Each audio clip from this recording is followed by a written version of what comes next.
wabarakatuh. Alhamdulillah kita bisa bertemu lagi dalam video pembelajaran. Nah, kali ini kita akan membahas tentang guna teori dalam metode penelitian sejarah. Di video kali ini ada dua rekan yang akan menjelaskan agar kalian tuh semakin paham tentang materi ini. Nah, yang pertama yaitu Arum Ningtyas dan juga rekan saya itu Dia Muharti. Selamat menyaksikan teman-teman, terima kasih.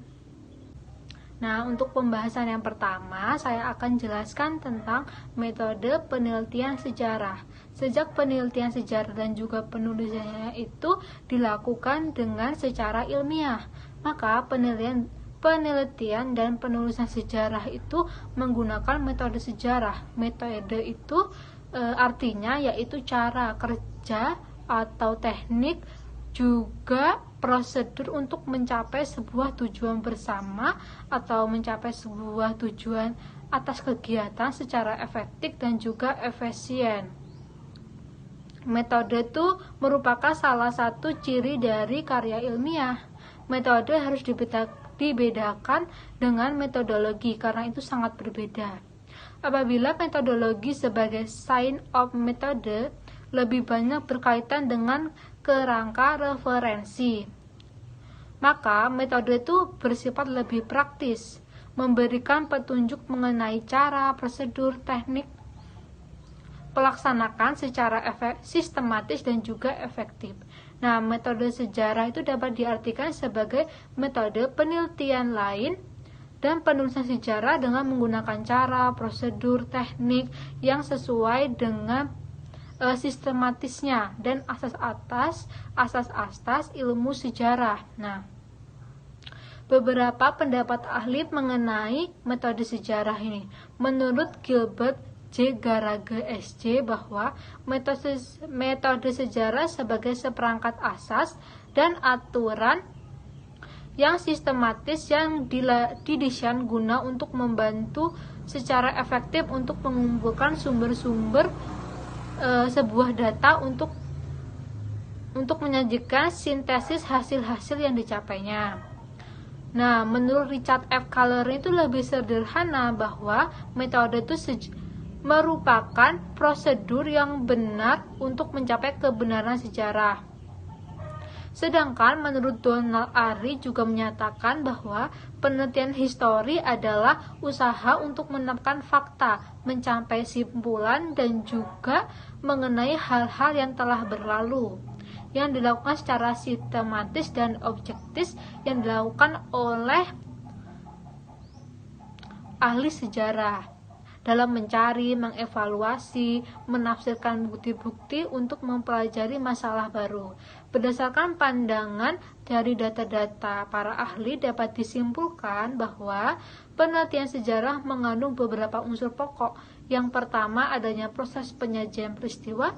Yang kedua, usaha dilakukan secara sistematis dan juga objektif dan menurut ketentuan.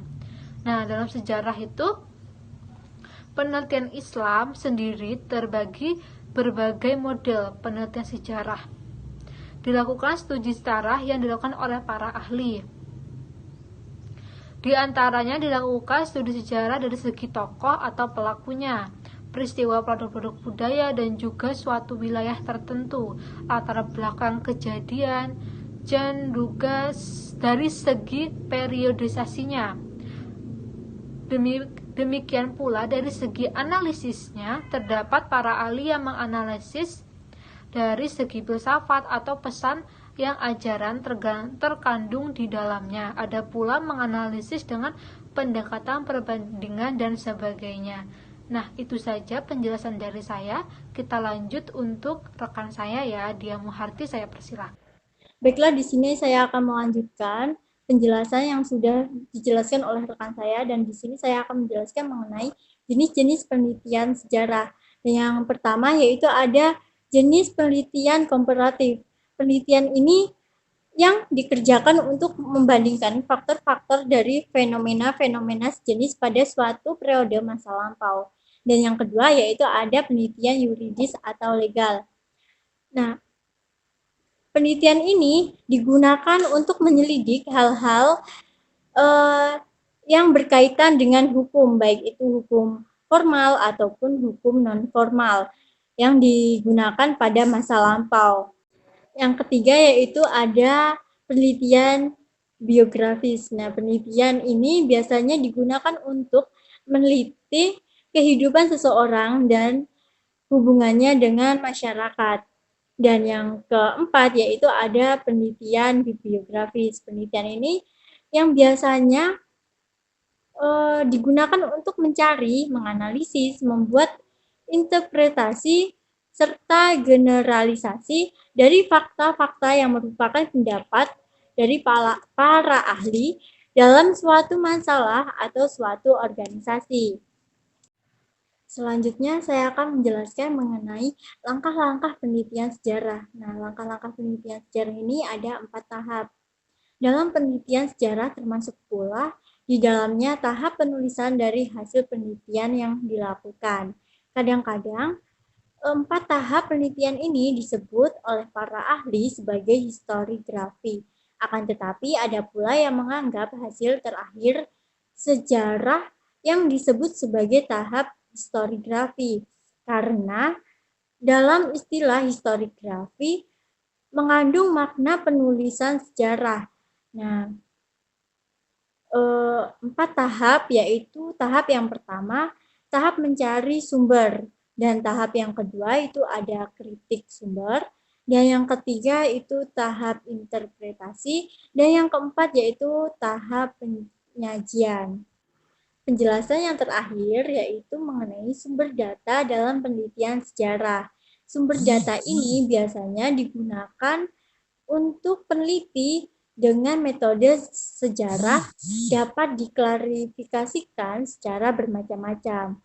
Nah, dapat dilihat dari sifat dan langkah-langkah peneliti sejarah, maka ada 3 hal yang menjadi bagian penting, yaitu yang pertama, sumber lisan. Nah, sumber lisan ini dibagi menjadi 2, yaitu sumber primer dan sekunder. Nah, sumber primernya, jika ada pelaku sejarah yang masih hidup, dapat menceritakan pengalamannya secara langsung ketika peristiwa sejarah itu terjadi. Dan sumber sekundernya, yaitu jika bukan pelaku, tetapi ia menyelesaikan saat terjadinya suatu peristiwa sejarah.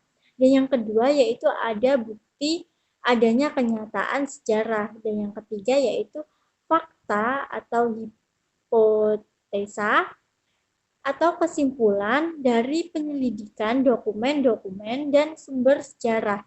Selanjutnya masih perlu kajian dan penelitian lebih lanjut.